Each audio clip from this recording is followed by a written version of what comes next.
ఆచార్య దేవా, ఏమంటివి జాతి నెపమున సూతసుతున కింద నిలువ అర్హత లేదందువా. హ, ఎంత మాట. ఇది క్షాత్ర పరీక్ష గాని క్షేత్రీయ పరీక్ష కాకూడదు. ఇది కుల పరీక్షయే అందువా. నీ తండ్రి భరద్వాజుని జననం ఎట్టిది, అతి జుగుప్సాకరమైన నీ సంభవం ఎట్టిది. మట్టి కుండలో పుట్టితివి కదా, నీది ఏ కులము. ఇంత ఏలా అస్పత్పితామహుడు కురుకుల వృద్ధుడు అయిన ఈ శాంతనవుడు శివసముద్రుని భార్యగు గంగా గర్భమును జనించలేదా. ఈయనదే కులము. నాతో చెప్పించుతురేమయ్యా. మా వంశమునకు మూల పురుషుడైన వశిష్ఠుడు దేవవేశ్యకు ఊర్వశీపుతుడు కాడా.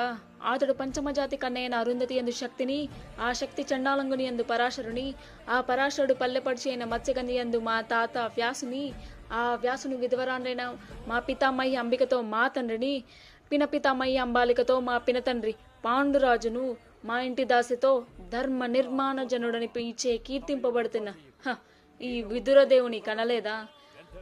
సందర్భావసరములను బట్టి క్షేత్రబీజ ప్రాధాన్యములతో సంకరమైన మా కురువంశము ఏనాడో కులహీనమైనది కాగా నేడు కులము అను వ్యర్థవాదములందుకు. అమ్మయ్య.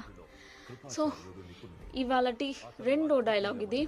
సో మీకు నచ్చినైతే please do like, share and subscribe my channel and thank you.